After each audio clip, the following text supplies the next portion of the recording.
and Big Vinny B.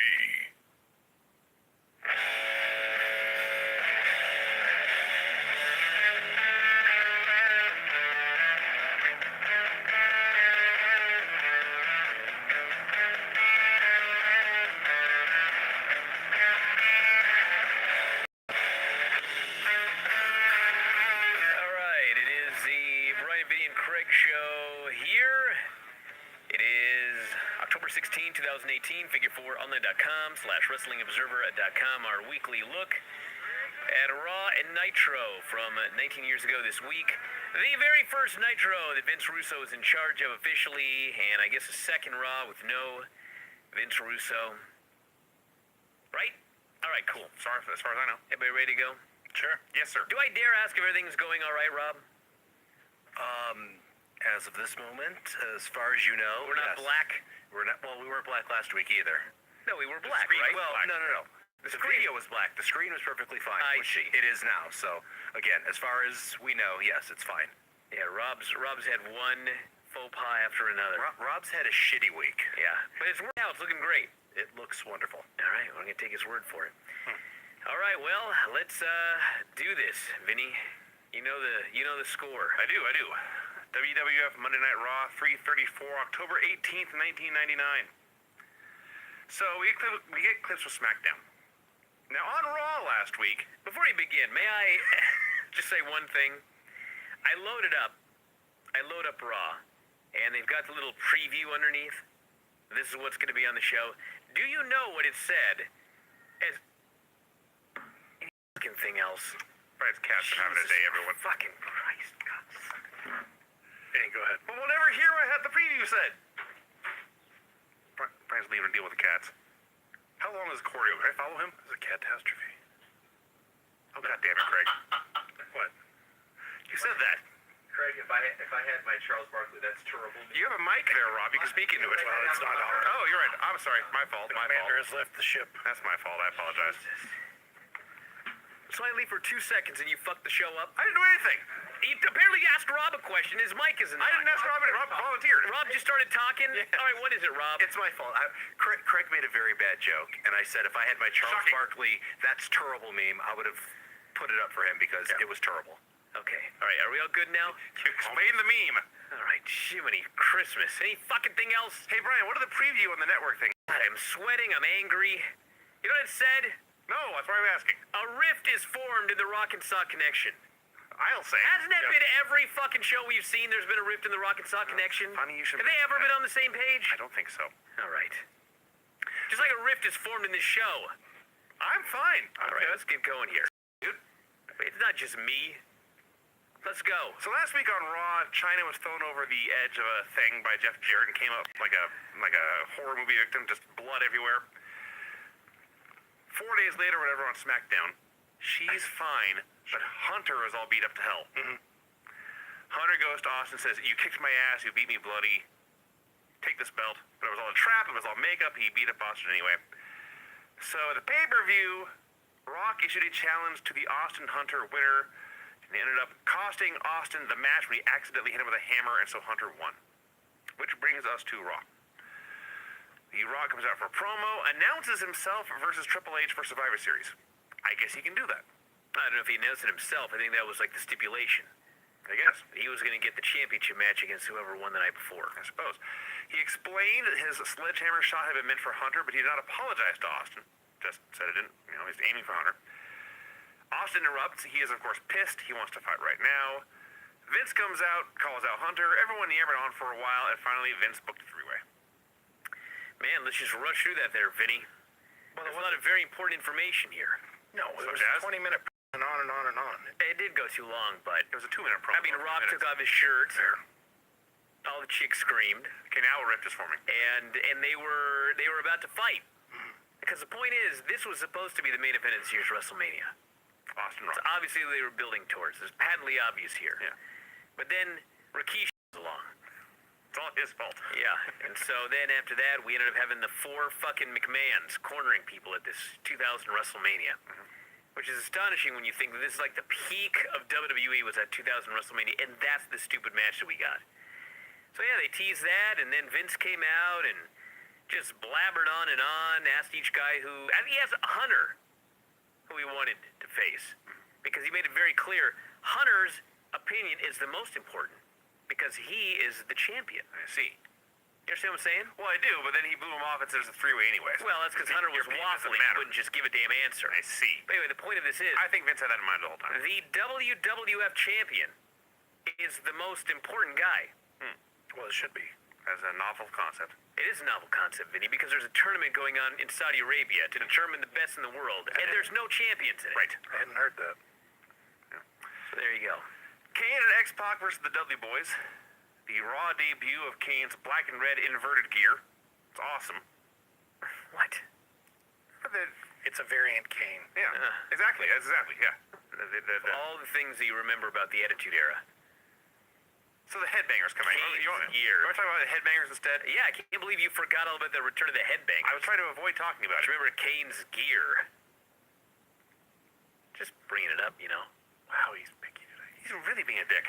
I'm not being a dick, I'm just bringing it up. I'm gonna stop offering opinions. Vinny, I just am pointing out that, like, you forget everything from the era, but for some reason, Kane's new gear... I forgot it until I saw it, dude. Okay. You had it in this fucking match here. All right, fine. I never noticed. So anyway, the fucking headbangers come out. They distract Bubba. Kane chokeslams him in. They win. The headbangers and the Dudleys get into a brawl. I have no idea who could ever want to see these teams fight. You're like Mick Foley show here, Vinny. Like I threw your book in the garbage. I didn't touch it. It was... I won't even say who it was. I'll let you all try and figure it out. The mystery on the show. Book. Craig, help me here. I'm talking about the main angle on Raw tonight. I know, but I didn't write it, so what do I care? know, I'm pointing out. You're playing Mick Foley here tonight. You're just yelling. So the Acolytes and Mr. Hughes and Howard Finkel are playing poker. How long was Mr. Hughes employed in 1999, by the way? This must have been the Speaking of last things day. I don't remember. Exactly. That's my point. Did you remember his outfit? Yeah, he's still wearing the Jericho shirt. Okay, I didn't remember that. But you lost. You lost in this poker game eventually. The Hollies tell Vince they deserve a title shot. Vince says, no, you don't, but it'll be fun, so okay. The Boss Man buries the Big Show's father for having a loser of a son. Oh, bad choice of words, Too Vinny. soon. Please. Challenges the Big Show. Moolah and Mae Young have the worst rap battle ever. Oh, come on. Are you kidding me? This was awesome. I mean, it was terrible, but it was Granny and Sylvia. They had a falling out. Indeed. And it ended up May wants a championship match because Fabulous Moolah is the champion right now. Yeah. I don't know why I'm asking, but which one's Granny? So, I don't know. So a fight breaks out. And Moolah hits May. Moolah hit her really hard. She fucking waffled her. Yes. It was a great bump. This was better than 80% of the backstage brawls in WWE today. And if you want to nitpick, fucker, I'll nitpick on this show. May claims Moolah is 70. Right. Moolah says, I ain't 70. She was 76. She wasn't lying then. What? Like, She wasn't 70. why couldn't they just say you're 76? Because the whole thing is, you're the oldest woman to ever win the women's title. You know what I'm saying? Mm-hmm. So that's like a big thing that you're going to trumpet. Why would you pretend she's fucking 6 years younger? It's WWE. They should have said she was 80. I don't know. Why would people lie about their age, Brian? I don't know. You tell me, Craig. This truly What are you is talking about? the most important issue on Raw in Me? 1999. Yeah, you. What do you mean lying about my age? You told Lance just this week that I'm almost 40. Well, obviously I was joking. Okay. You numbskull. Okay. The Big Show threatens to rip the Big Boss Man in half. Mark Henry goes to his 4th sex therapy session. She tries to mount him. Oh, gosh. This is only going to get worse. You know that. Of course they do. And that's impossible. Unless they edit it off the network. They won't. Yikes. Godfather versus Viscera. Now, this was the worst. This was worse? This was worse than Mark Henry and the Therapist. It's better than I expected. Really? Wasn't any good. That's a low damn bar It absolutely was. we have achieved here. Back at the poker game, where Mr. Hughes, I Are we believe... going to talk about what happened in the match, or are we just going to say that it happened? Doesn't matter. Vince won with a splash. There was a drop Midian distracts Godfather. Yeah. There's a drop kick by the Godfather. Yeah, he took a Beal. They did some moves. Yeah. Yeah. And there was $2,500 for the hoe out on the ringside. Rob's signaling here. Would this be a good time to mention and give Oh, him no. props The answer's no. for the passing of Dennis Hoff today? Too early, Rob. Too early. Too soon. I screwed up. Ah, fuck it, who cares? Peace, Dennis. Get out of here. I mean, it was just a match. Okay. Yeah. So we're at the poker game where Mr. Hughes wants Howard Finkel to hold his spit cup, and then I believe he deposited worked spit in his cup. Yeah, wasn't just me. All right. Mankind's looking for the rock. Well, maybe figure if I really spin it, they're gonna make me drink it. Yeah. That's you're not. Yeah, not you're funny right. there, Ham. You're right. Mankind's looking for the rock. He finds him after the break, promises to carry the team tonight, and gives him a gift of his new book. He says, I'm giving you this book here tonight. My new book that I wrote. And Rock just wants to know what page I'm on. Yes. Fully says 230. I almost went to get the book to see if that was correct. I'm all about accuracy here tonight. But I didn't Clearly. bother. I wonder when 230 talks about Moolah's real age. And then Rock took the book and Fully had a rock sock bookmark he gave him. Are you telling me there's only one mention of Rock in Mick's entire book and it's on page 230? I'm very skeptical. Actually, yes, because the book ends like in the moment he gets to WWE, doesn't it?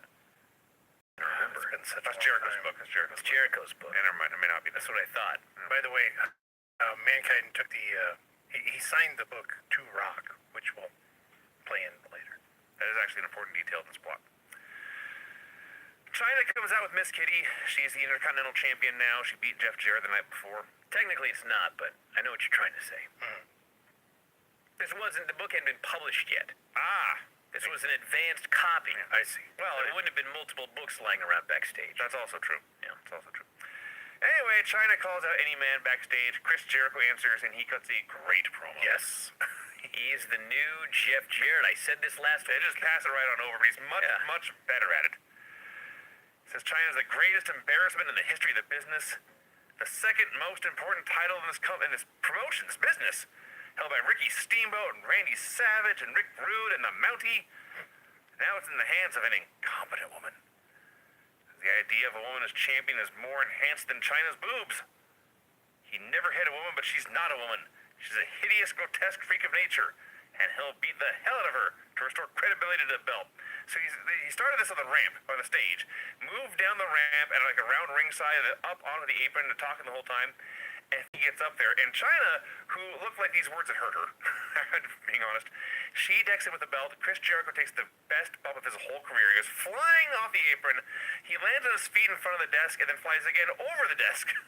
He sold this like $1 million. Chris Jericho rules, everyone. He rules, but now he has to feud with China. He got a good match. For the Intercontinental title. I guess so, but you can't win them all. I don't think they're going to be great matches. They're probably not. They had could be wrong. They had a really good match. Okay, they had a match. Thank you. Craig really stood his ground on that one. He really did, man. I couldn't. I didn't have a chance to look at him before he corrected himself. Test versus the British Bulldog. This was not a good match. No, it was not.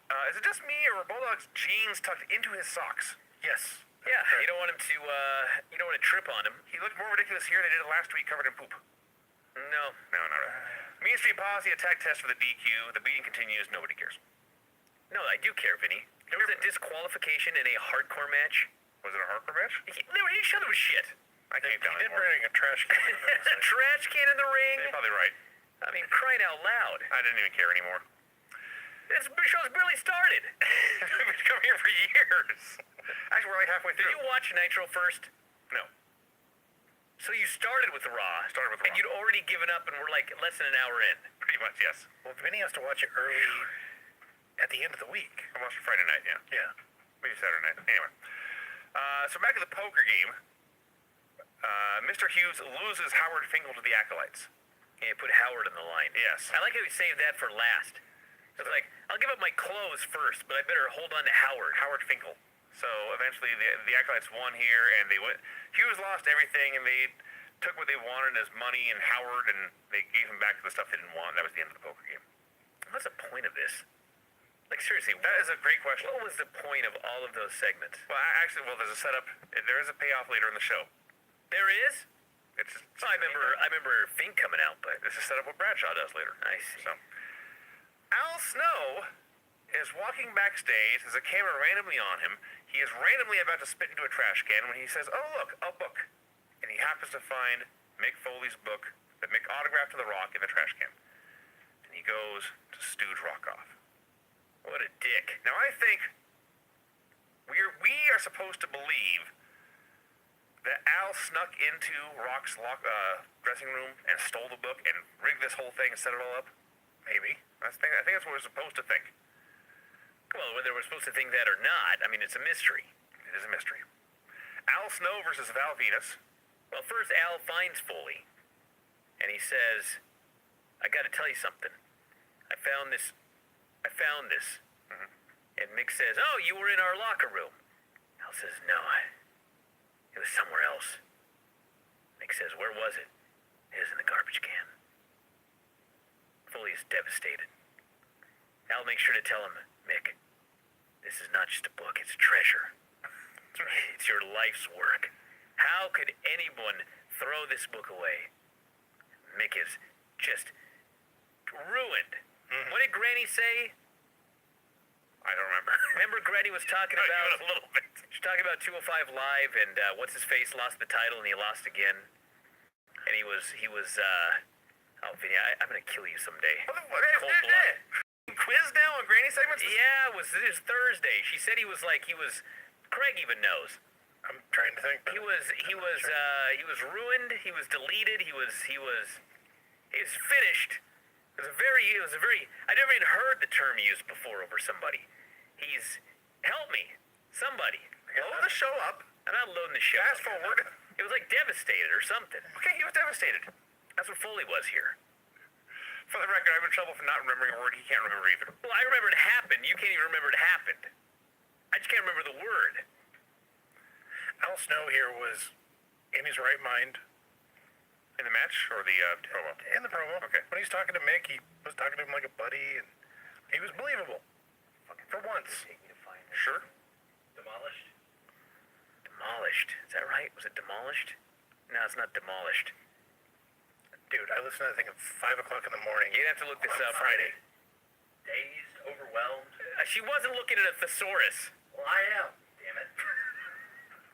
It'll take me hours to find this. Shows it'll do well. At least somebody on the thread tell me, so at least I know, and then hopefully Vinny will remember. No, I won't. What is going on with your brain, Vinny? I'm gonna start getting you some supplements. Try and help this problem. Hey, You have to take them too. What are you talking about? Vinny can't remember what you can't remember. No, you don't understand, Craig. I remember that on the show, this occurred. I just don't remember the word she used. Sure. Vinny doesn't even remember that it occurred. dude, I don't remember anything that happened on those shows. It was Thursday. Yeah, today's Tuesday. I forgot by Friday, dude. We cover wrestling. I can't make jokes. But, dude, I gotta get you some... Why? Why would I want to remember? Well, Vinny, for your own... I'm so sweaty that my clothes are sticking to me right now. Fuck, keep going. Great idea. Are we on to the Al Snow Val Venus match now? Please. If you want to. So we had Val Venus, former CMLL heavyweight champion, doing lucha here. And Al kept up with him. Announcers are talking about the Terry Invitational Tournament. They say tit repeatedly, having the time of their lives. No one cared about the match, but it was fun. Val won clean with a money shot. Best thing Al's done. Great! Ever! Yeah. It was Al Snow's best match in WWE history. Yeah. God, maybe it's on the board. So Mankind, as Brian noted, is upset with The Rock. Mankind is much more upset with The Rock than Brian is upset with me. That's true. He's pissed. And Rock, first he doesn't know what he's talking about. And then when he tries to, he tries to defend himself or even counterattack, but Mankind just overwhelms him. Think about that for a minute. That does not happen very often. So Mankind's pissed. He says, "We're done. I can't take this anymore. You need to grow up. We're gonna have one more match tonight, and then I'm sick of it. And that's it." And he walks out, and I mean, he had some good points, and his delivery was fantastic. But I'm having a hard time feeling bad for him because Rock has been the same guy since day one. He's been The Rock every time. What did Mankind expect? Well, it is the straw that broke the camel's back, Vinny. That's what it was. Rock finally stepped over the line here. But he's been stepping over the line It every doesn't second. matter. It doesn't matter. He just snapped. He hit his wall. You know what this is like. What's it gonna I have no wall. You're about to hit it in about 5 minutes perpetual here. snapping. Yeah. Do you remember at least Chowder from the Granny Show? I do remember Chowder. Okay. That makes me feel better. She hit him with chowder or Yes. something? Yeah. Chowdered him. Something like Well, that. what? I think that what happened in the match was there was a cravat. And she wrote down chowder. That's the only thing. That makes sense to you. That's the only. Well, she didn't fucking see chowder. So something she said, I heard chowder. Now I gotta Okay. think. Maybe it was a shoulder. Because I can see everything shoulder and Maybe. chowder coming out. I think she's heard cravat and it was just too weird. Okay, Rob thinks he's got a solution here. No, actually, I don't. I'm just going to ask, could the two of you please kiss and make up? Because I'm having a lot of flashbacks from the argument I had with Mrs. Producer Rob on Saturday night. Oh, get out of here, Rob. I'm not kissing Vinny. You kidding? You could do worse. Wow. I didn't say that, Vinny. Talking to me or you? Either way. I did not say Really? that. Yeah. Boss Man versus Show was supposed to happen, the Big Show, but right before the match, the Big Show's in a hallway by himself. There's a cop there. There's no other human being in 100 yards, and this is how the Big Show gets the news that his father has passed away. No one called him. Dude, they went to the building. Yeah, that's ridiculous. Oh, come on. I've never had the police come to tell me someone's died. I've had a lot of phone calls, text, honestly. I mean, as it turns out, it is ridiculous. Yes. But I mean, So, I yeah. thought it was very nice of the police officers to go there. So Boss Man wins via forfeit. He announced the winner and having his hand raised. Can we talk, by the way, I know we glossed over the Foley thing with The Rock, but that's one of Foley's all-time great promos. Yes. All-time great promos. He shut down The Rock. Yeah, Told him to piss off. It was awesome. he was great. New Age Outlaws versus the Acolytes. So right away the rope breaks, and they just keep on running the ropes. This turned out to Yes. be really fun. Well, the rope, it breaks, and so it's kind of loose. It's just loose And everywhere. so Billy pretends it's tight. Yeah, like no one will notice. And finally, Farouk's like, this is just dumb. Yes. So he takes a chest first bump into the corner, grabs the buckle, does his giant backwards bump, and Yanks yanks it the out. entire top rope off. Yes. He did a... When he hit the buckle, he went... and fell backwards. And I cackled and laughed and I cried. I cackled and laughed and cried when he picked up the turnbuckle and started beating Billy with it. Yes. Because it's legal. It's part of the ring. So, I don't know how, but somehow this, with a broken rope that they should have gone home immediately and just canceled the whole thing, they stuck with it. They had a really good tag team match. Yes, they did. Hey, listen, I saw dudes wrestle each other in a match with no mats, Yeah. no canvas, and no turnbuckle pads. Yeah. In the grand scheme of things, this was very safe. I guess it was safe, but it was kind of silly. Not to be outdone, Billy Gunn went to take the steps and didn't put his hands up or anything and just bounced his forehead off that the how that steps. happened? Comes up bloody. Yeah, I saw that too. Because, you know, it wasn't dangerous enough. Yeah. So, somewhere in here, Howard Finkel slipped a chair into the ring to help the Acolytes, but it backfired, and the Outlaws ended up winning. So, the Acolytes were upset. They gave Howard a wedgie. They dragged him backstage, and afterwards, I'm not making this up, Bradshaw threatened to rape Howard Finkel in the shower. Yeah. That was the payoff. Man, oh man, that was pretty weird, huh? That was crazy. Yeah. I wonder where they got that idea. Michael Cole goes to interview the new Brood. Apparently before this segment aired live, they basically told the fans to give him a standing ovation. It worked. It worked. This was the night after the first ladder match they had. I guess that was the finale of the tit. Yes, the tit is done. Yeah, somebody told you that a few weeks ago. I wasn't listening. I know. I didn't want to believe it. Now there's a fucking cat meow. It's just... No one can hear it, dude. Just ignore the cat. You're the one that heard it originally. I did. That's true. You don't hear it right now? I do. Okay, well if you can hear it, they can hear it. They can't. Doubtful. Do you want me to explain the technology No, here, Vinny? I don't want you to explain anything ever again. So, the new Brood comes out, and the first thing I say is we are not the new Brood. We are Matt and Jeff the Hardys. I should add, by the way, that Oh, this cat. these two guys, and also Edge and Chris, when they come out, they're selling everything. Every part of their body hurts. Well, it was weird because Matt Let me see if I can figure this out. Christian was not selling anything. Edge No, was yes, he selling. was. Edge was selling. I think Jeff was selling, and Matt was kind of selling. Christian was selling. They were all limping. Not when he walked down the aisle. He's grabbing his ribs. Oh man, he strutted down that damn aisle, doing the fake lats. So I was astounded. I was staring a hole through that guy. So Edge says, look, that series could have gone either way. All four of us got a standing ovation. And he says, now guys, I'm shooting here. It was an honor. And they all shake hands. Listen, on the grand scheme of shooting between the two shows, I'm okay with him saying we're shooting here. I don't know if they knew it was going to happen on Nitro or what, but I'm sure they did. it was amazing. Okay, so this segment was all fine, even with that line, and then it just gets weird. Mm-hmm. Terry, who was the one who was holding the TIT in the first place, The tit. she was holding her tit, she comes out with Gangrel. He just Yeah. managed both these teams. Am I wrong, or was this the first promo that Gangrel ever cut in his whole life? I want to agree with you No, because there's a notorious one. I think it was on Heat. When the Brood, it was still Gangrel, Edge, and Christian. It's notorious for being just rotten, awful, terrible.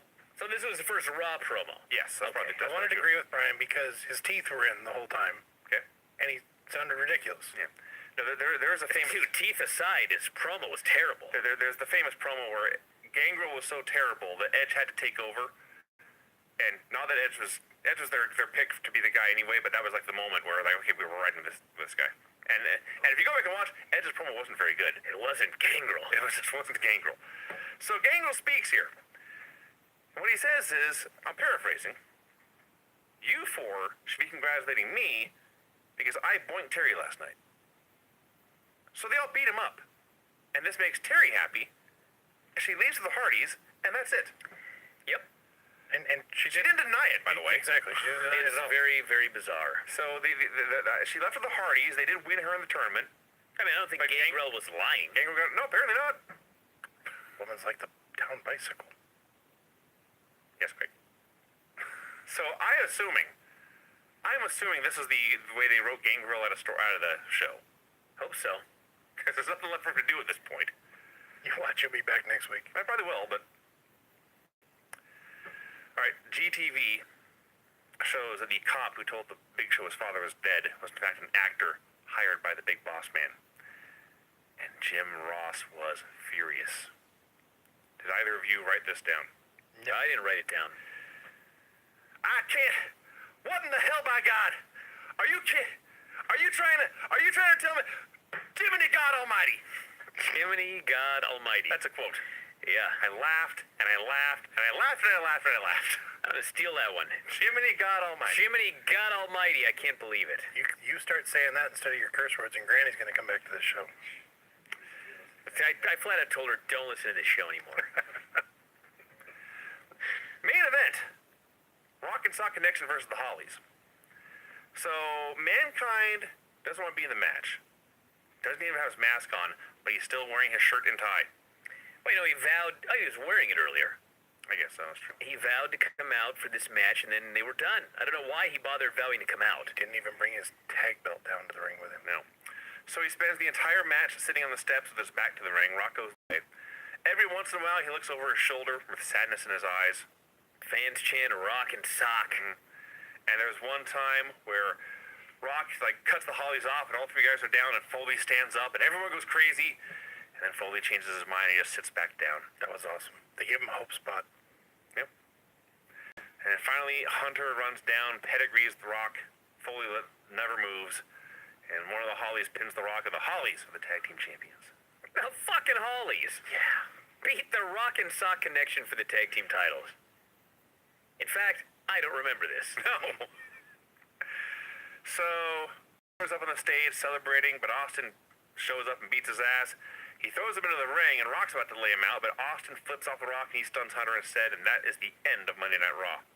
Well, then they have the Raw Extra attitude. Extra Okay, Attitude. did you guys watch this? I was in and out of the room I when it fast aired. forward through most of it. There was a lot of beer drank, and Hunter took four. count 'em, Austin stunned four him. stunners. Listen, it was Austin drinking beer and stunning Hunter over and over again. I was like, whatever. And then the last 1 minute of this is like the best silent movie ever saw. That's true. It was actually playing again when I walked in the room here. Brian, I'm not sure where you were. I think Craig was somewhere. So after like 5 stunners, and Austin is just the glass is breaking, his music's playing. Chug a beer, stun hunter. Chug a beer, stun hunter. Several times over and over and over. And finally, the music stops, and Austin gets 2 beers, and he offers one to Hunter. And like I say, it's a silent movie. And Hunter shakes his head back and forth, no, and says, "No, you'll kick me and stun me." And Austin says, "Please, please." And Hunter says, "No, you'll kick me and stun me." Over and over and over again. Finally, the fans are chanting, "Take the beer, take the beer." So Hunter, of course, points, "Beer? I take the beer?"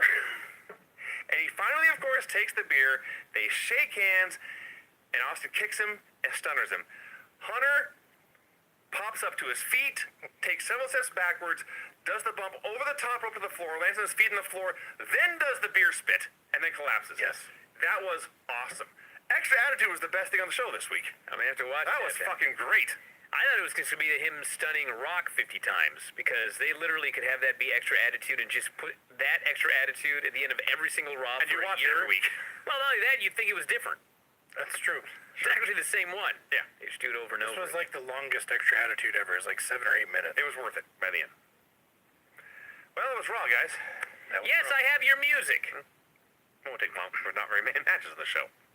You know, one of these days, it'll play. I don't have to wait. I can go. You know, what the fuck's going on today? Jesus Christ. The finishes on this show were pin after distraction, pin after distraction, Undoing a button. DQ due to interference, Do another one. clean pin, forfeit due to death, Rob. pin after chair shot in a broken rope match, and pin after interference for the tag titles. I was reading my notes. You know this robing as I'm talking? I've never been as hot as I am right now. It's in fall. Oh, you're gonna get Although hotter. it was It was a the... day. It was like the best day of the year weather-wise. It was. Hey, listen, this Nitro wasn't that bad until the third hour. Third hour, Okay. yeah, The right. first hour and the second hour were not terrible. The third hour was fucking atrocious. And it felt like 5 hours. The Raw show... Here's the thing with the Russo God. Raw is now a little bit better. The matches are a little bit longer. The people don't give a shit because for the last year they've been told these matches don't matter. So it's going to take a while to recondition those people. But overall, it's like a much better wrestling show now. The current Raw. This show was not a perfect show, but it was the best Raw that they've had in a long time. All right? This Nitro show is absolutely positively more exciting. Absolutely. It is new. It is There's no doubt about that. definitely more It exciting. is not the same show we've seen 6 times this summer. But this kind of show absolutely cannot be 3 hours. I am 100% convinced that they had to hire 10 new cameramen because they didn't have enough cameras before because Russo had so many cutaways to the backstage and to the outside. And you can see his slimy fingerprints all over the show. The show is brutal. Fine choice of words. Brutal by the third hour. Well, we won't get there eventually if we don't start now. Monday Nitro number 213, October 18th, 1999. Russo has risen, I wrote. Yep, a limo arrives. Sid gets out with some geeks in suits. Anyone ever looked less comfortable in a suit than Sid, including myself? I'm pretty uncomfortable usually, It's but up there. So it was in fact the debut of the debut of Vince Russo on Nitro, or writing Nitro, and you can tell because how did it open? Pyro and Ballyhoo. hey, it was Pyro and All Ballyhoo. Pyro and Ballyhoo. Juventud Guerrero wrestled Evan Courageous for 2 minutes, and then Bret Hart walks out and starts cutting a promo. Yeah, but you know what? This was the first match of the Vince Russo era, and it was Hoovy versus Evan Courageous. I would not have expected that. No. I realized he was going to have a dude walk Well, in. he had to have somebody. Yeah, he couldn't do something. But do you know that Hoovy and Evan did not know that Bret Hart was going to walk in? What? I'm not even. That is why when Bret Hart walked in, they just stopped and they stood there and they stayed in the ring. I guess thinking maybe somebody will tell us what to do. Well, no one did. No, they stood there like absolute morons So, and attacked the guy. They didn't even complain. no, well, they complained a little bit. A little. I bet you At they least we're complain asking later. questions. Yeah. So, Bret was sure to mention WWF. That says he came here to fight Hogan, win the title. Said a couple of new guys show up, and the politics start, and they tell him he'll never get his match with Hulk Hogan. Yeah, because the storyline that you don't know, because nobody bothered to tell us on the show, is that Russo, I don't know if he sent Hulk Hogan home or Hulk Hogan doesn't like Russo and so Hulk Hogan has gone home. Hulk Hogan has gone home. That was clear, actually, by the end of this. Yeah, but like, they didn't tell you that. No. You had to figure that out. No. The show sucks. It does. Already. By the way, Hogan challenging for the world title at Halloween Havoc. And this is the go-home show. No, he's not now. Well, he was. He was. At the time the show started, and they did not imagine that's a new match by the time the show went off the air. No, now he's gone home. So they never mentioned his name. They never mentioned the title match at Havoc. Several hundred times they mentioned the main event as Goldberg and Sid of that show. So Brett's rambling on in the middle of this match when Sting comes out to ramble on in the middle of this match. Got a new shitty haircut. It's awful, isn't it? Oh, fuck, it was terrible. It's like when Shawn Michaels cut his hair after he retired in '98, and he cut it like to chin length. The Page Boy thing? Oh, Yeah. horrible. Yeah. I'm not sure what Sting has. It's a starving artist look, I guess. It's something like that. So he says promises do not come true in this business. Nobody cares Brett was screwed because everyone gets screwed in this business. And then he offers Brett a world title shot tonight. And so he leaves, and Brett leaves, and they go to the announcers. Is the match over? Did the wrestlers ever leave the ring? Last I saw they were still there. It just ended. At some point they just Did you leave. say they'd never mentioned Hulk Hogan on this show? They mentioned Hulk Hogan many times. Did they? By name? Yeah. He said Brett said, I came here to fight Hulk Hogan. That's a good point. He said that. And then Sting said, if you can put your attention to Hulk Hogan aside, and he went on. Yeah, they did hear. Maybe it's the next 4 hours they didn't mention him. So the announcers outright say Vince Russo and Ed Ferrara are here. From the WWE creative team. Yeah. Now, can you imagine like tuning into Seinfeld, and Jerry turns to Kramer and says, "Hey Kramer, we hired a new writer for our show. He's writing your dialogue right now." No, because it'd be stupid. Well, Vinny, you're right, but the whole idea should be that there can be a creative team in wrestling if wrestling is real. They can do They're promotions, responsible for nicknames. booking the matches. Sure. Here's who's going to fight who on the show. Yeah. Here's where we're going to go. That's not how they did it on the show. But yeah, that point is mute because later on that's all out the window. Well, more to the point, there are creative people in promotions of all sorts that you could have here, but why would you announce it? Just have it. If the product is so Well, good, let the product show. And I know the answer is because you had to satisfy the ego of these two men. Well, I also think that everyone's on the internet, Yeah. and so everyone will Well, think that was clear by the end my of the show. God, the show will turn around with these two men. Mike Tenay interviews Sid, who starts to speak and then says, "My lawyers have told me not to comment." Another limo arrives. It's Goldberg. Sid's lawyers tell him there's no problem.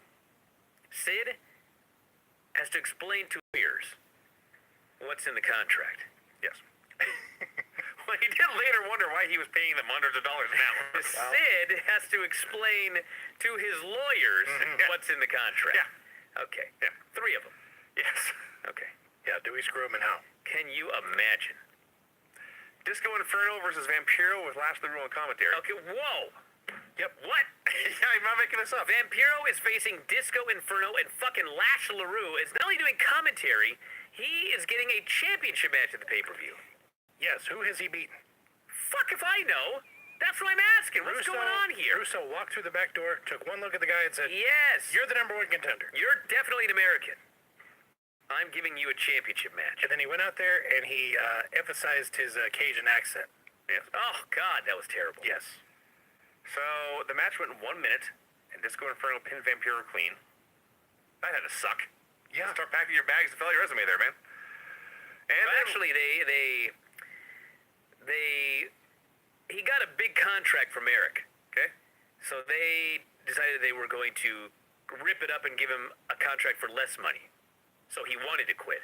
Oh, I believe that they ended up talking him into staying because he sticks around for a while. WWE didn't want him. Yeah, well. So the match goes a minute. Disco wins. Lash beats up Disco. I use the word what? W-U-T here twice. I prefer an A. What? Yeah, you heard me. Okay. It's not woot. It's what? What? Zbyszko interviews Goldberg. Larry, by the way, is a pretty good backstage interview guy on the show. Well, what are we comparing him to? The red fucking rooster? Yes. Okay, well, yeah, he's better than that guy. Yeah. Goldberg promises in 6 days he will beat Sid with a jackhammer. We had a 7 video. Tells the kid, our reign of terror and darkness begins on the 7th night. He says, fear me you will. Stop me you cannot. You know, this Yoda. going back to Goldberg and Sid here. I mean, they're doing a good job building it up, but they're doing such a good job with Sid. To me, I don't know if anyone else cares, that I feel it's too early for this to culminate. Like, Sid should win the world title and hold it to, like, Starrcade, and then Goldberg beats the guy. There ain't shit on the line on Sunday. They're just going to end Sid's reign of terror and his fake streak and everything else, just like, because it's Halloween Havoc. This makes me sad. I feel they could have gone further with the fella. There's nothing else they got going on. Yeah. Well, they're going to have a tournament with 85 men and women. I see. Speaking of which, Tanay interviews Medusa about her evening gown match. She does not want to do it. She's a world champion. She's a professional. She was teleported from 2018. This is bullshit. I'm a wrestler. I'm not going to do these stupid matches. I'm disgusted. I'm finished. There won't be a match tonight, she says. I'm done. Yeah. Excuse me. There won't be a match tonight. Yeah. I'm done, she says. That's what she said. Okay. Yeah, she was not a good promo. I'm going to hold her to that. I don't know if that was what No, it was a terrible promo. It was a terrible promo. It's hideous. Nitro Girl search continues. Finally, Stacy Keibler has arrived. Yes, she has. It is so funny because they've been doing Nitro Girls search forever. Okay? Like 6 weeks. Finally, they show up here, and here's Stacy Keibler. It's her and this girl named Chiquita. Yeah. Which, by Like the the way, banana. you know what's funny is, like, for weeks they gave you the girls' first and last names. So if you wanted to, like, you know, be a creep on Facebook, Sure. you could. Sure. Now they've just only given their first names, one of which is Chiquita and one of which is just Stacy. Okay? So they do the videos for both. And Chiquita's very pretty, but she stood no chance against Stacy. And the contest isn't over, right?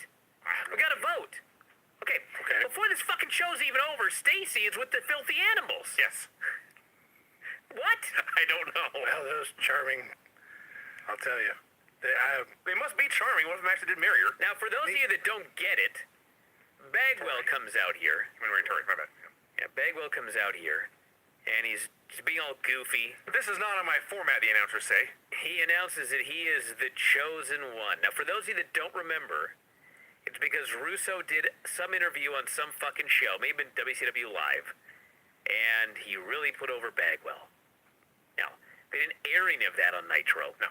They presumed that all of the millions of people watching were hardcore WCW Live listeners, and so they would have any clue what this fucking guy was talking about here. I forgot till I went back and looked it up. I had no idea what he was talking about. Did you write a book about this? I did, but fuck. This be a revised copy. I could write a book about every Nitro. You understand what I'm saying? Sure. Actually, I'd write a book about every Nitro. Yeah. There's a lot of shit that falls through the cracks. yeah. Going back to the video section where they actually showed Chiquita and Stacy dancing. Stacy is the worst dancer ever, and not. What? Oh, she's horrible. Oh, she's been dancing since she was a child. Okay, Badly, anyway, apparently. Oh, get out of here, She Vinny. did that, she jumped and threw her leg real high and then kind of just fell. There's lots of different types of dancing. Chris. I just thought it was funny that they She fired didn't Ricky. twerk. She did, actually. Doesn't mean she's a bad. Actually, you're right. Killed my argument. Damn it. They both did. It's true. It's just funny because they fired Ricky Rackman for talking about no ugly chicks, and then this girl that can't dance is getting a job. Because she's hot, Brian. Yeah. Hello. What does that have to do with Ricky Rackman? Are you saying this? I don't. Never mind. I'm not gonna say anything. Good. So, what I like is Buff comes out and it's supposed to be just going into business for himself. Shoot. He hits the ring. Kimberly leaves, and Stacy and Chiquita, who have no idea what's going on, just stand in the corners and smile. No one told them what to do, including Kim. Nobody was smartened up. No. So everyone talked about the internet for a while. I wrote here Goldberg interviews Mona. I don't think that's right. This is a discourse. What? That's on me. I'll own this. Somebody interviewed Mona. She is all happy about this evening. She is.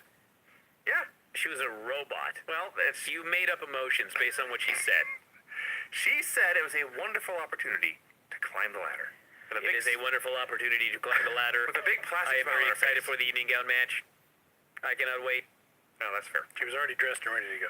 So, like, she's mid-sentence, and suddenly cut to Kimberly stalking David Flair through the hallways. Just walking through the halls of the building, shouting David Flair's name. Why? We never did find out. Unclear. Why was she stalking David? We never found out. I mean, There was never a good reason.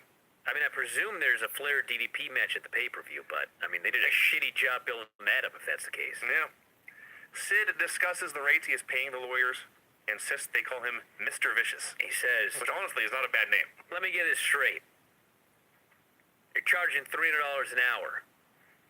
I'm not cheap, but $300 an hour? Yes, Mr. Sid. And there's 3 of you. Yes, Mr. Sid. That was it. Yes, Mr. Vicious. Mr. Vicious. He goes, aha, Mr. Vicious. That made him happy. That was worth his $900 an hour. Meanwhile, Goldberg put on tape. Harlem Heat versus Conan and Rey Mysterio Jr. Outcome, Tori What a Kidman and Nick. fucking mess. There were multiple disasters in the show. It's a mess of a match. We got Eddie Kidman and Tori doing commentary. Eddie's horrible. Kidman's okay. Tori's a mute. They are trying so hard because Tori was out there. They wanted Tony so badly to be Jerry Lawler and horn out all over her. He couldn't do it. He's Tony Schiavone. Well, there was a great moment early in the show when they announced there was going to be an evening gown match later. And Bobby and Tony were so excited to be sitting ringside for this match. They went to high five, and they missed. Yes. I'm assuming that was all Bobby because he was Bobby Heenan, but it worked out Positive. Yeah. Let's see. So, meanwhile, the humorous knobs are backstage watching on a monitor. Thank God you remembered that. As they're wrestling here, Kidman says Booker T is a great worker. Yeah, and a great performer. So there was some kind of brawl. The announce desk we could not see. We could hear it, but the camera never showed it. And then finally, 2 men pin Stevie to win the titles. Right? Yeah. And the announcer's reaction Yes, was, Vinny, that's what happened. I'm actually making sure. I may have made a mistake in there somewhere. Well, there was a championship change. Yeah. And But people cheered. Yeah. And But it the got a big announcer's only pop. concern was, what does this mean for Halloween Havoc? Goddamn good question. They didn't care about the news, only what it meant for Sunday's show. Well, that's supposed to be the big show. Kimberly Page and her nipples tried to seduce David. God, he's just ogling her tits. He wasn't even... He's a human being. He wasn't even, trying to be a gentleman. No. And she gave him her hotel key. She says, DDP's out of town and I'm lonely. Here's my... He actually had a key card for the hotel. I couldn't believe my eyes. I thought it'd still be an old skeleton key because it was 99. I guess they had electronic key cards by then. It's the future. Fuck, it was. Felt like it was today. Meanwhile, interviewing the new tag team champions, there's a party atmosphere in Philadelphia tonight. Stacy's there. Stacy's with the filthy animals. They're dumping water on Conan and Ray. Everyone's happy. Tori is also there. The humorous knobs arrive, say, we are going to still get a title shot at Halloween Havoc, right? And Conan basically says, we're partying now. We'll figure that out later. They accepted. I guess he accepted. He accepted. I'm just happy the new champions were, in fact, happy to be new champions. That's a good thing. Well, you'll be sick of it when there's 18 of these celebrations on every show for the next 3 months. That's a valid point. May versus Hugh Morris. Here was where they were really, really pushing how Sid Goldberg is the main event of Halloween Havoc. The outsiders show up in the crowd. Ugh, These guys are the worst. Hugh hit some top rope elbows but never went for the pin, and so Maine just got up and hit the death grip and won. Sid was walking backstage, and Goldberg was watching Sid walk backstage. and then Sid kept walking and came out. Yep. Cool. We needed 3 fucking segments for that. Yeah. So Sid rips up the contract. Goldberg runs out. He goes to throw a spear. Sid pulls one of the lawyers in the way, and Goldberg spears this dude. His neck, as it turned out, hit the ropes. From the angle, the hard cam angle, looked like his head hit right into the turnbuckle. And he collapses, and the angle his head was at, it looked like detached from his body. Absolutely. I thought this man was deceased. And I'd forgotten that a lawyer died on Nitro in October of 1999. Then he stood up. He got up. I felt better. Fuck, he was Austin Aries. He was, actually. Jumped right up and got the hell out of the way. So, I actually like this angle because the whole thing was Sid. The contract said that if Goldberg touches Sid, Halloween Havoc, there will be no match. So last week, Goldberg flipped his lid and he speared the guy. So Goldberg was coming out here and he ripped up the contract. He says, "There's no match. My lawyers are here. It's in the contract. You touch me, there's no match." So Goldberg, like a caveman, runs down to the ring. He's all mad. He goes to spear Sid. He hits the Geek. The Geek jumps up, probably distracting Goldberg.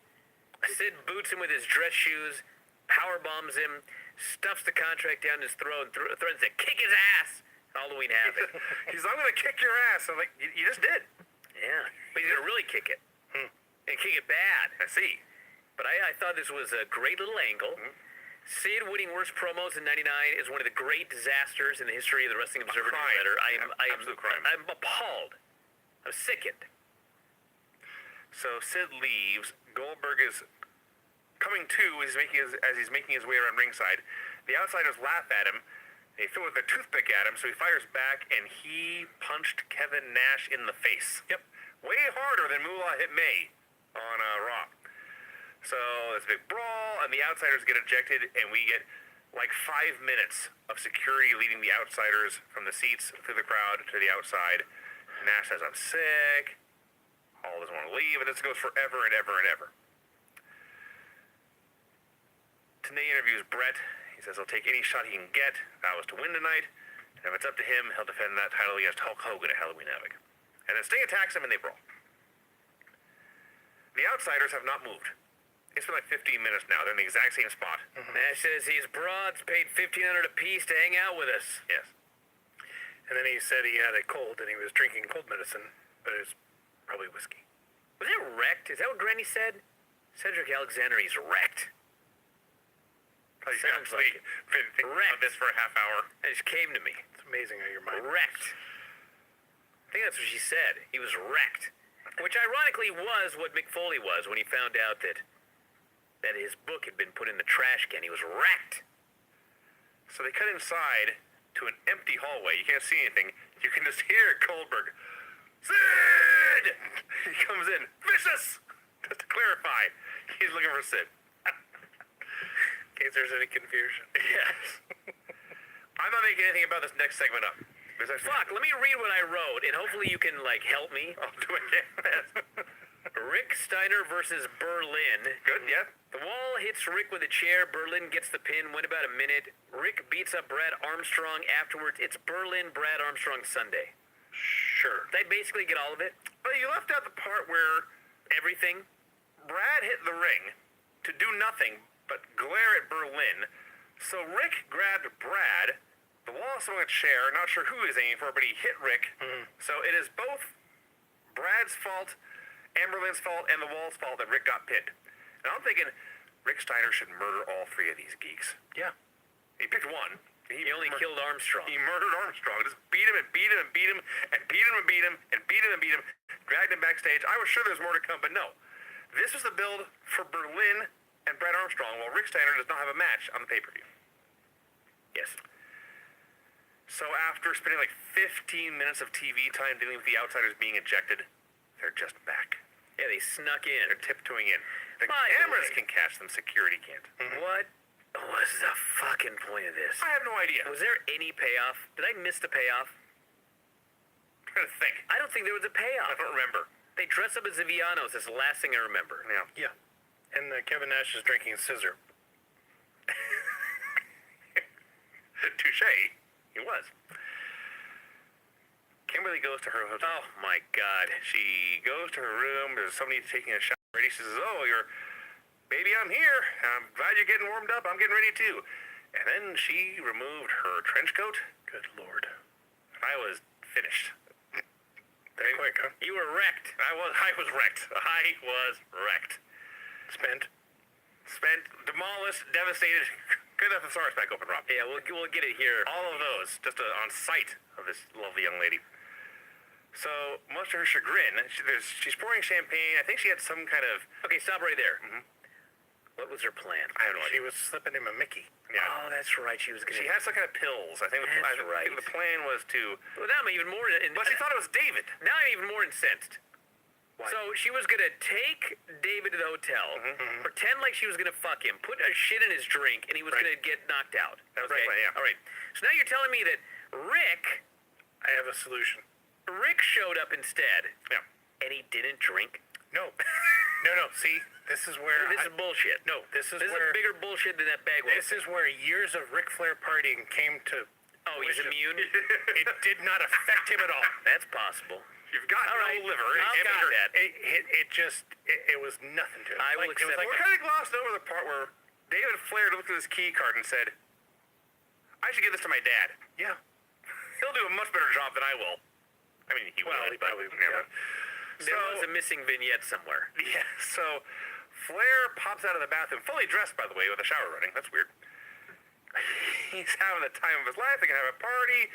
What do you say here? Dude, he ran out. He started jumping on the bed. So The boy couldn't make the it. boy couldn't make it, but Space Mountain could. And then it ends. So I guess Kimberly just said, "Well, any port in a storm." I guess she was lonely. I guess. Flair was there. As far as we know, Yeah, and he gets back to the building. I mean, he get it back to wasn't- the building. Yeah, this was. He did not go all night and go a little longer. This was just Probably weird. drove. Probably drove. Probably drove. Unaffected by anything that he consumed. Goldberg's still looking for Sid. He couldn't find Sid, so he killed the Insane Clown Posse instead.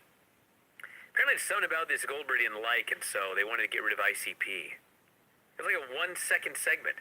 They showed up, he beat their asses and laid them out. Well, that's, I mean, if he was going to beat their asses, it would take 1 second. Didn't they get released like 2 weeks ago or 3 Nah, weeks ago? they're still around. Well, obviously. They are clearly, they must be great in job interviews.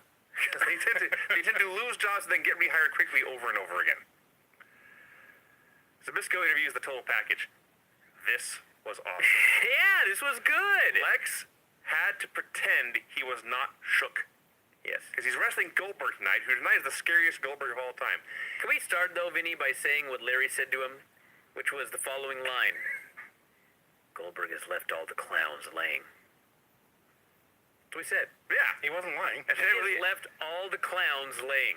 he said, in This 25, scared Lex Luger. in 25 glorious years, I wouldn't want to be you. And he hands the mic to Lex. He's going through them clowns, and you're next. And Lex is, he's stuttering, he's shaking a bit, but he says, I've got the muscles. And he looks at his giant muscles. I can take Goldberg, right, Liz? He's just, it's awesome. It's like the best thing Lex Luger ever did, putting on this false, blatantly false front Yes. of not being scared. It was very good. It was awesome. The women were preparing for their evening gown match. David Flair versus Kidman. So Tori is now in Kidman's corner, which has David all pissed off. There's a spot early in this match. The avalanche. David is so fucking terrible. He throws Kim into the corner and just runs at him with his chicken chest. Yes. And, like, he hits him. And everyone in the crowd laughing and booing at this guy. It's so bad they're angry. Oh, I was They were in dying. Philadelphia. That was part of it. But Fucking A, it was terrible. so the match continues. As Tori flashes David. He covers her up. And yeah, Heenan says you should be hit from behind. Kevin hits it from behind. He hits the Shooting star. well, he hit the powerbomb thing first, and he goes for the shooting star. Good lord. And his knee comes down on David Flair's face. Fuck. He didn't have to sell. He just reacted. He just screamed and grabbed his face. It's time to retire that move, Made dude. sure his eyeball was still in. You're gonna kill yourself or somebody Kill else. somebody else. So yeah, David Flair having an awful, awful, awful day if you've not been paying attention. Yeah. The Outsiders are now looking for Goldberg. They ask Gene. There's some bullshit. Flair arrives back at the building. I'm not making this up. He's pulling up his pants. I guess it answers that question. I guess it did. I mean, I don't know why it takes so long to pull your fucking pants up. They probably hit the car nude and dressed on the way. I see. They've been doing this for a while. Medusa versus Miss Mona in an evening gown match. So what it actually was about 3 minutes of Medusa just tearing her apart. It was awesome. Well, Medusa comes out in like this A dress. sort of a dress. Not, it was definitely not an evening Something gown. like a tennis player would wear. Yeah, it was like a actually, tennis outfit, yeah. and Mona's in her evening gown, and they just have a fucking wrestling match. They're German suplexes, and then Medusa KOs the ref. Fucking fine. And then she goes for a German, there's no ref. I'm like, that's your fault. Gets a chair, she's whacking her, and they end up outside, and Mona just yanks her dress off. And Medusa is in her sports bra and her booty shorts.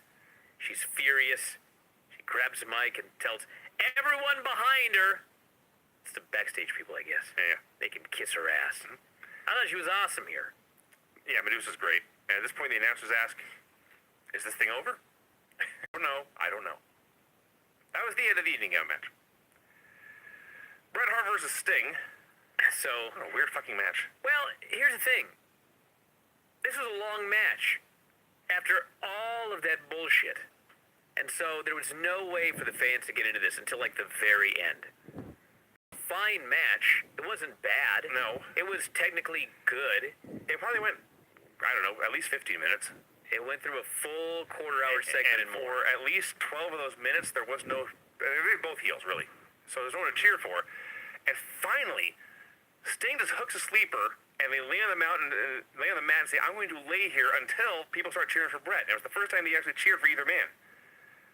So Bret gets the sharpshooter, Sting gets the ropes, and then Elizabeth comes out. Elizabeth comes down to ringside, and Tony Schiavone says, and I quote, I tried to read her facial expressions. Is she concerned? I was like, That's an she has inside joke. one face, dude. I don't know if she's concerned. She always looks like that. Concerned. So she takes the ref. Lex hits Bret with a baseball bat in the leg, and Sting hooks the Scorpion. Bret immediately taps out. A weird match. Flair has found his son, but he's very confused. Where's Tori? He says, what's going on? Why are we not in the locker room? Kim is just out in the boonies, the hallway somewhere. And David has to look up at his father and say, Kidman beat me up. Ric Flair's reaction to this. He freezes, time pauses, he takes a deep breath, his head dips down. What? He can't process this. His response is, Kidman can't beat you up. David's like, he beat me up. He can't beat you up. I laughed, and I laughed, and I laughed. Now he's outraged. Kidman and Conan and Ray and Eddie G throwing his jacket around. They're going to take care of this. Who's the baby face and who's the heel? Who the fuck knows? Jesus Christ. Dude, that got, by the end, it gets worse as far as muddying that up. I think... I don't know. I have no fucking clue. If I'm Kidman lost. is the baby face, he is such a jerk. I think the Filthy Animals are supposed to be The Filthy Animals, I'm pretty sure, are supposed to be heels. And David... So is Revolution, but they're still feuding. David and Rick are like babyface. I think they are, yeah. Okay. That's the best I can do. Although, well, we'll get to that. The outsiders are walking around. It's now been like an hour. Clearly, security does not watch Nitro. Now they have the Fiona masks. Yes. No, that's like after the break. There are two back-to-back outsider segments. Okay. Yeah. It's time to talk about La Parka and Buff Bagwell. You know what's funny is this is virtually the exact same thing that happened on Monday. Yes. Sunday. On Sunday on that Impact pay-per-view. Yes. The difference is they had a much better match. They sure number did. one. Yeah. And the difference is it is in fact 2018 and this was 1999. The world was not ready for this shit. Like, the idea of Austin Aries jumping up after the finish and yelling at Don Callis, I mean, it's dumb. This was like 1,000 times dumber. Yes, it was. Because of the time and the place and the context and the whole story around all of this. Now, this is one of those things, we talk about things I forget. I had forgotten this until it started. And I was like, I remember every single thing that happens here. Because it was notorious. And it happened exactly as I remembered. So, on Thunder, this was set up, by the way, Buff Bagwell very randomly turned on La Parka on Thunder. But I don't know. So Buff comes out. He does not have his hat. He's not doing his dance. He's not smiling or flexing. He's pissed off. There's boring chants immediately. So Buff keeps dominating the action, but keeps letting La Parka up. And when La Parka does stuff, Buff lets him do it, but kind of sort of no-sells it. Certainly does not sell it well. And finally, Buff does a thing in the corner. He does a half-assed version of his wacky dance. He drops to one knee, gestures to Parka, come kick me in the head. Parker kicks him in the head. Parker pins him. Buff is up before Parka is. They cut backstage to show everyone laughing and cheering. And Buff goes to the announcers, grabs the microphone and says, "Hey Russo, did I do a good job for you?" Yes, that's what happened. So he returns to the ring. He lies down again. And he's getting up who should make his return to Nitro, but Jeffrey Jarrett, who lays out Buff with a guitar. Says, last night I was in Cleveland on pay-per-view. Tonight I'm here live on Nitro. Talks about the stroke. I've got your stroke right here. Grabs his nuts, his slap nuts. Oh, God, yeah. Forgot about that, didn't you? This was fucking atrocious. And it's just ridiculous because it's like, we're supposed to believe that Buff was out wrestling La Parka for real. But then he would let La Parka do some stuff. Because they was told to. But then, like, every now and then he'd forget it was supposed to be fake and he'd sell. I guess. And then eventually he took the kick and laid down for the pin, so I guess he was told he had to do a job. I don't know why. So, And then he was in there telling everybody that what I do is a joke and it's fake. no, what he did here was a joke and fake. Right. But he can really wrestle. Sure. I don't know. This is just It's just atrocious. like a dumb idea on paper. And then Vince Russo, who's been in the company 2 hours, had to get his name Yes. out on the airways Yes. to Dude, he's Dr. Claw in like 2 weeks. He's coming. Yep. He is risen. This was atrocious. He just Gotta be a better word for he that. just wanted to be on TV. Risen He from just the wanted to be a depths. character. He's risen. Yeah, from the This depths. is Risen sounds like something the Lord I'm would do. really surprised. Well, he you're not more wrote that angry with religious book. He did, didn't he? I'm sorry, Craig, what was that? this. I'm really surprised you guys aren't more angry with this. Dude, I watched it 19 years ago. I'm ants. long since over it. It's dumb. It's really it's stupid. It's dumb and it sucked. Yeah.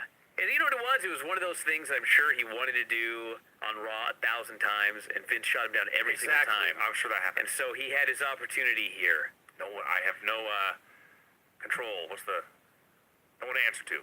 Remember when he was No filter. Remember when he was in WWE and Vince McMahon finally threw him a bone and talked about how he wrote a story in Raw magazine? Kinda. The only time he ever got any mention on WWF magazine. I mean, to be fair, I think the storyline is that all of these matches are real, but Russo told Buff that he had to lay down he had to throw a match tonight. That's what the story is supposed That's still to be. stupid. It's fucking idiotic.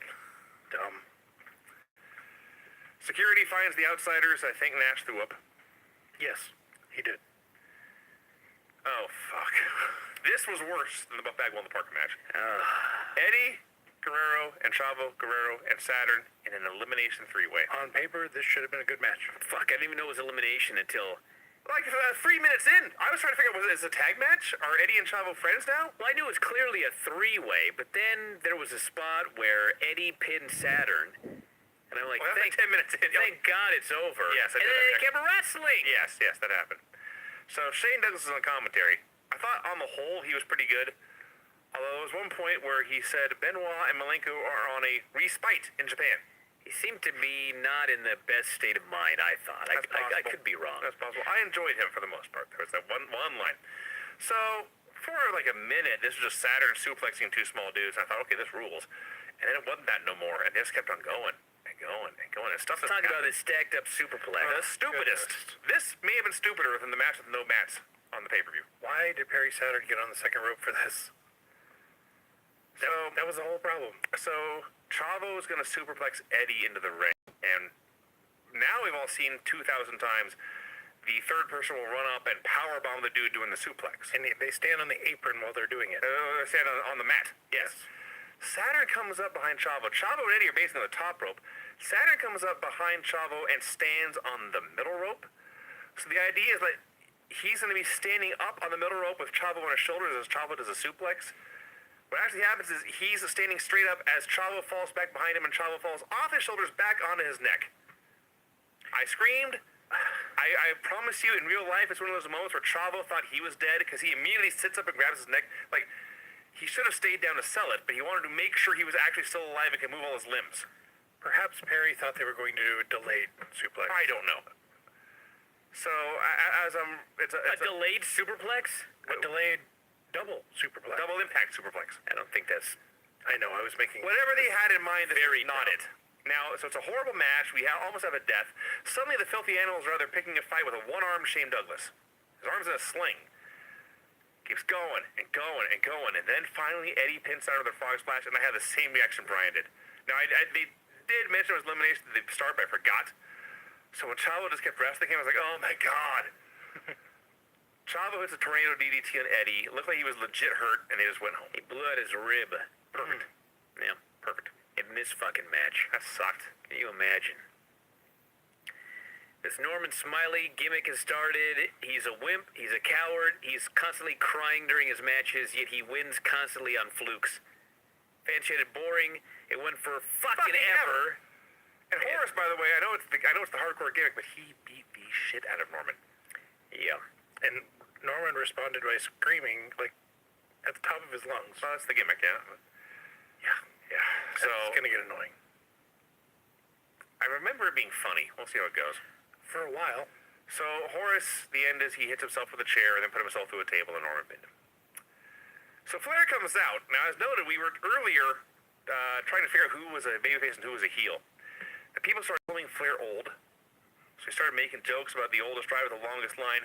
And then they're in Philadelphia, so he starts healing on them with hockey references about how the old Flyers are much better than the new Flyers. Everyone boos. But then it's Ric Flair. So once he starts going all crazy, they get back on his side again. Mm-hmm. He calls them the Animals, so they just come out and beat the shit out of him. Yeah. They run down, they beat the absolute hell out of him. David runs down, they beat the absolute hell out of him. And then they robbed Flair Yes. Yes. on national They television. stole his watch and his wallet and his shoes. Anything else they could... At one point, Ray stole his socks. I'm sure they were... I was going to say, they're probably $300 socks. I mean, if you're going to steal a pair of socks, Flair's the guy to steal them from. In a very uncomfortable moment, Oh, fuck. Lex Luger found Liz unconscious and unresponsive. Yep. And it led to nothing. Well, it's a broken guitar. Yeah, there was a broken guitar. I missed that. Yes, Jared is... I didn't even see that part. Jared is still beating up women with guitars, but he's not allowed to actually hit him. Well, I'm sure Liz said, fuck, no, you're not hitting me with the guitar. Which I'm sure is why the show starts to sink. Yeah, yeah. Oh, yeah, You yeah. can't show that kind of thing. Yeah. It's all damn standards and practices. So I thought this was going to be a setup for Lex having an excuse to get out of the match, but no, he just comes out to fight. Yep, came out alone. It was not a very good match, but the heat was awesome. There's a spot where Luger's getting the heat and Goldberg runs him over and Shivani says, Goldberg isn't a man. He's a machine. He's Cage. I thought Cage was 15 years old watching this in 1999. That had to be where this came from. Probably was. Back when he was not the size he is now. No, he's smaller. I bet you he's the same size. No. He's not. I'm kidding. No, not at all. When he was in Kidding. developmental. Yeah, look at him like 10 years ago. He was I would say he was skinny. He was the smallest guy in this room. He was significantly smaller. Yeah. So, and he had the Wolverine sideburns, but anyway. You noticed him more when he was skinny. Yeah, because it was 20% of his body weight. Yes. So Now there's it's 3%. There's a ref bump in this match. Goldberg's get like whipped into the corner, sandwiches the ref. And the ref goes down, and Goldberg looks at him with such disdain, like you puny human. It's just an avalanche. You little twerp. Little twerp. So the outsiders are on stage. Sting is hitting Goldberg with a bat. Bret is fighting with Sting in the ring. The match is Goldberg versus the Total Package. Bret Hart and Sting are fighting in the ring. The ref is on his knees looking at them. As Tony Schiavone says, the referee is still down. He has not seen any of this. So eventually, Goldberg hits a spear and a jackhammer, and he pins Lex. At least there was a pin. Well, Luger goes in to save Sting or something, and he puts Bret in the rack. And as he's racking him, Goldberg spears him and then jackhammers him and gets the pin. Which was a cool finish. Fans are pelting the ring with garbage because they thought they were going to get another bullshit finish. And they actually got a finish, believe it or not. Yes. And the match itself, I would say a good 10 minutes too long. I mean, It definitely if it went 12 minutes, it should have gone 2. Fair. Yeah. If it went 13, it should have gone 3. But fuck, Goldberg does not need to be selling for Luger or anybody. So anyway, the story of this show again is it fell off a cliff in hour 3, just like Raw nowadays. The difference is that back then they made so little money off television that they could cut the third hour and still try to make their money off pay-per-view and all those other things. Now there's so much money in TV that WWE cannot cut the third hour of Raw. So we're fucking stuck. But you know what? In like 2 months, it's like 2.5 months from now, the show moves to 2 hours. Before the end of the year. Thank God. Wait, going to change my life. Thank God. That's like finding money. And we will never, you want to know what I tell you? Better is finding time. With the exception You of always get more money. pay-per-views that we review, we will never review a 3-hour show on this program again. You understand? If we start reviewing all the Raws, then as soon as it moves to 3 hours, I'm out of here. I'm not doing it. Yeah, I'm fine with that. I think it's a good rule. It's ridiculous. You ready for your music? As ready as I'll ever be. I'm sweating. Yeah, I know. warm in So I here. took my clothes off. And now I can't get this to work. The finishes on this show were no finish due to promo, clean pin in an inexplicable squash, 2 men pinning 1 to win the tag titles, clean pin after all sorts of interference and chair shots, pin after a lethal knee to the head, evening gout match just ends, submission after bat shot, pin in a worked match, 2 pins in a horseshit 3-way, pin in a hardcore match, pin after shenanigans in the main event. Hey, good timing right there. Look at you. A pro. It's like you time it. Hits the spot every time. Hey, Rob, did this all record? Are we good? As far as I know. Actually, about 85 screens in his windows in his screen. Yes, there are many screens that I have to go through. Well, at least one of them has to work. No, it doesn't work like that, Vinny. Come on. There's one master feed, and it was black last week. Well, I am seeing sound bars going up and down. I'm seeing everyone's It's our producer. faces as I'm going through them. I see some sound bars going up and down. Greening thing moving. Yeah. All right. Well, look. It looks like this went off without a hitch. So good job, Rob. You're rehired. Thank you. Yes. All right, everybody. We're out of time. We got a lot of stuff coming up in the next couple of days, so check it out. And that's it. We'll talk again after a while. Good night. Bye. How's it going, everybody?